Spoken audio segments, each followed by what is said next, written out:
Welcome. I'm Kinetic Symphony.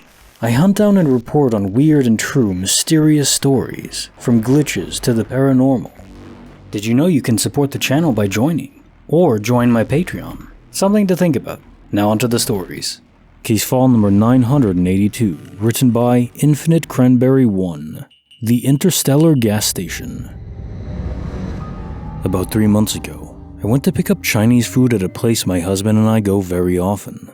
I paid using my debit card, and then stopped at the same gas station I always do on my way home to throw $20 in the tank. When I went inside, I didn't recognize the clerk, but didn't think about this until later. I only really noticed it was one of the 5 employees I always talked to because of the weird interaction I had. I went to pay with the same debit card, and it declined. Weird. There was not a funding problem.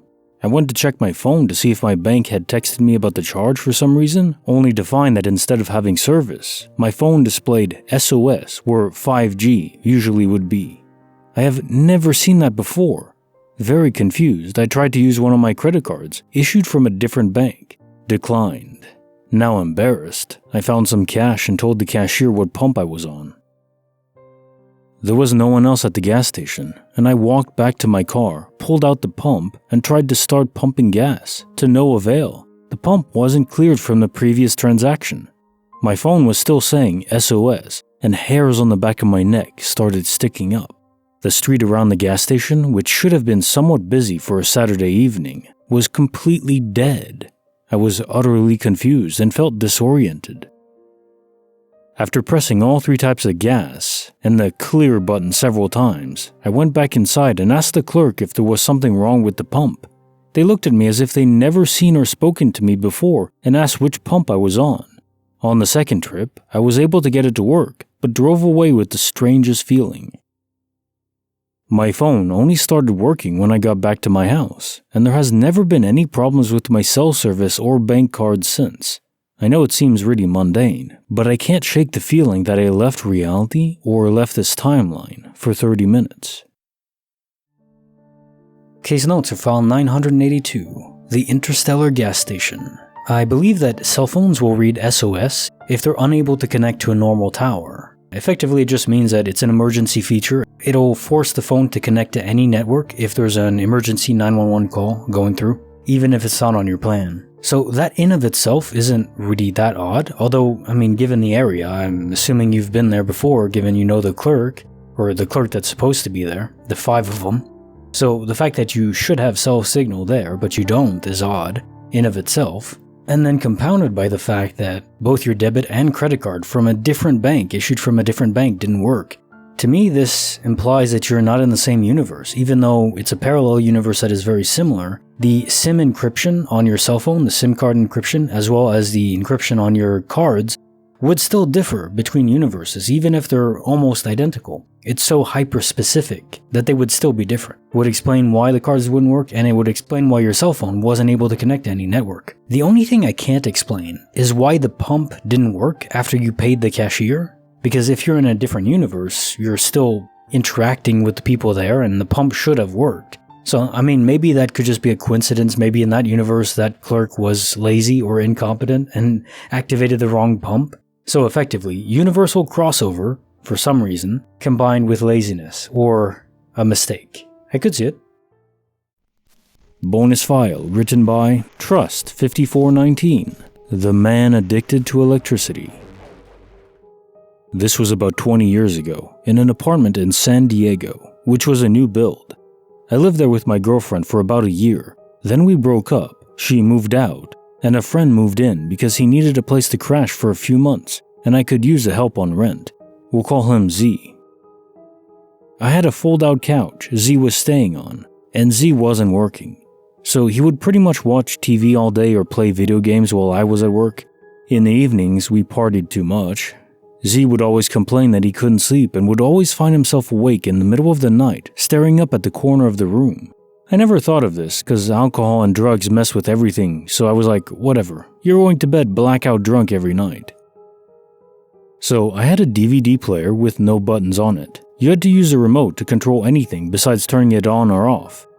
Z bought Lost on DVD, that's how old the story is, and he yelled out, "Hey, I'm gonna start watching this."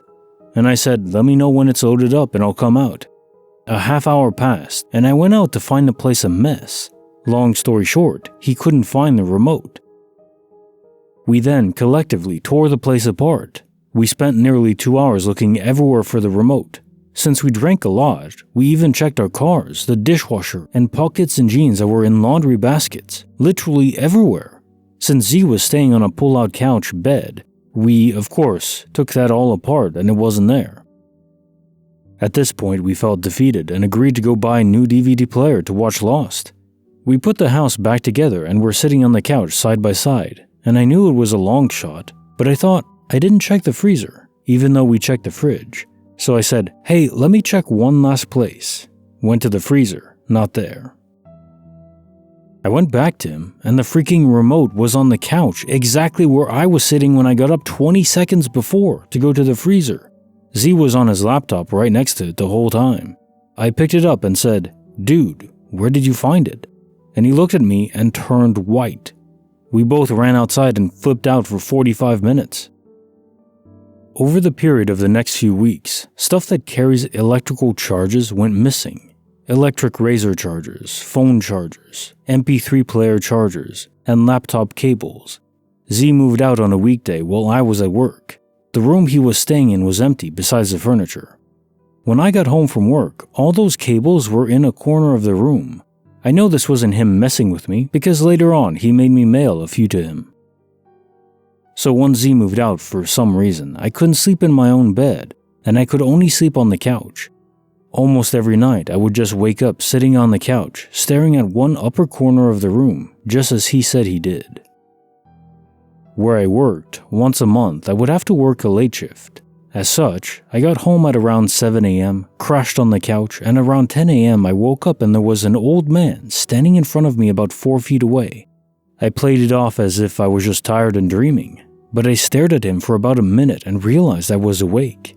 He wasn't dressed like an old man either. He was wearing a t-shirt, sneakers with socks that went to his calves, and a baseball cap.